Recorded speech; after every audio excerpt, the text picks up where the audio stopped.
Ça va faire une semaine que j'ai invité mes amis à la maison et comment dire, ça ne s'est pas vraiment passé comme prévu. Par exemple, Emilio s'est jeté sur l'ordi, d'un coup, comme ça, sans prévenir, et est resté depuis. Nagisa aime vraiment l'eau. Alors depuis qu'il a vu la fontaine dans ma chambre, il est devenu carrément glauque. Il arrête pas de répéter « Un poil dans la piscine !» On a dû l'attacher sur le lit pour qu'il arrête de se déshabiller. Ça, c'est Lélie.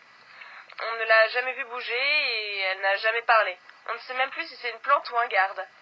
La fille qui fait du karaté avec ce squelette, c'est moi, Evie. Et ça, on ne sait pas qui c'est. Ça y est, j'ai enfin trouvé. Mais qu'est-ce qu'elle a? Détache-moi, on part en reconnaissance.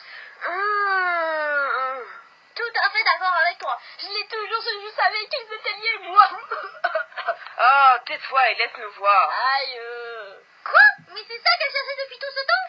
C'est quoi? C'est le myatridé.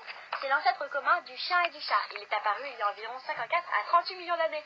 Et ensuite, il y a 35 millions d'années, le myatridé s'est séparé et le Cynodictis ainsi que le Pseudaiurus sont apparus.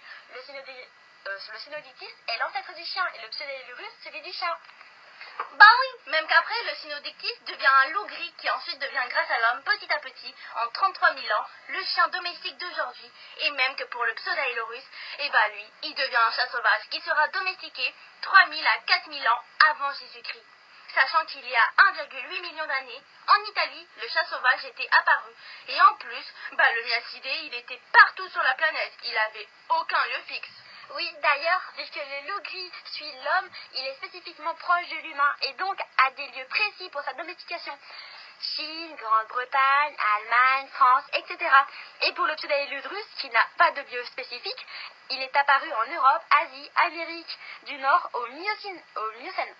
Et pour le chat, lui, c'était l'ancienne Égypte, en Inde et Perse. C'était pendant l'Antiquité. Et le myatridé, il était carnivore. Ça, tout le monde le sait. D'accord, très bien, je retourne vaquer à mes occupations. J'ai pas tout compris, là. Oh mon Dieu! Elle parle.